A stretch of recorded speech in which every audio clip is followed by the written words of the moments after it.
Window screens get old. It's a fact of life. So it behooves you to know how to replace the screen or fix the screen. So this is one I just did a similar one too. That's like really great English, but I'm gonna show you how I did it. It wasn't perfect, but it was adequate. And I think adequate is adequate. Okay, so here we go. There are a few things you'll need. You'll need replacement spline, which is this, of the right diameter. So I bought the wrong diameter, and this is 0.17, and it is the right diameter. I know that because I replaced the other one. And then I also bought the too big one, so I have to return that. But let us find the connection point on the screen.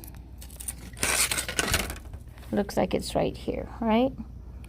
The last one, it was mid screen, and I think that's kind of good. But either way, it's all right. So we're just gonna pull this out now. Hang on. I got this handy dandy screen repair tool. Just gonna pull out just get a grip on the cord. If I can do it with one hand. All right, I got the little bit to start coming out, and we just pull it out. And wow, look how nice and pretty it is inside. Not so much on the outside. I tried using some vinegar and whatever, but I've decided that the more important thing is to get the screen replaced and then deal with anything else later, if we do. So I'm just going to finish pulling this out. Okay, the spline has all been removed, and now it's pretty easy to get the screen off. So we just take that off. Next, we cut the screen. I'm just basically going to overcut it and then trim, and then we will trim it down after we are done with the insertion of the spline. That one was joined at the corner, so I'm going to join it at the corner again.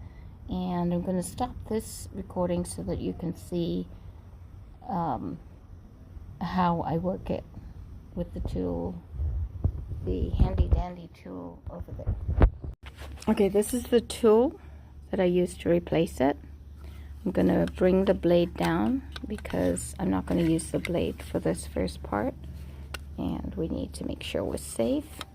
Then I'm just going to insert the spline and push down with this. It has sort of like a concave surface, rolling surface that goes along the spline and pushes it in as you go around the edge.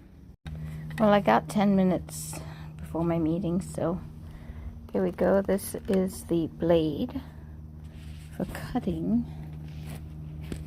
the mesh, and you just use it and drag it along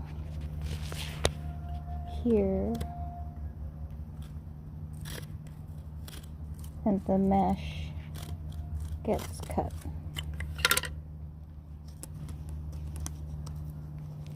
See, there's a little hole right there. Then you just do that all around. The last one I did was a little messy, and I imagine this one will be too, but maybe a little less messy.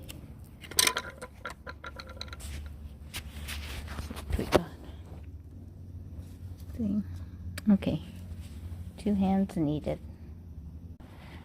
Okay, there it is, ready to go back in. Let's close this cutting tool. Ugh.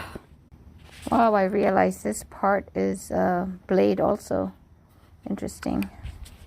Good to know. Alright, cutting tool closed. Make sure everything is secure. And time to put it back in the window.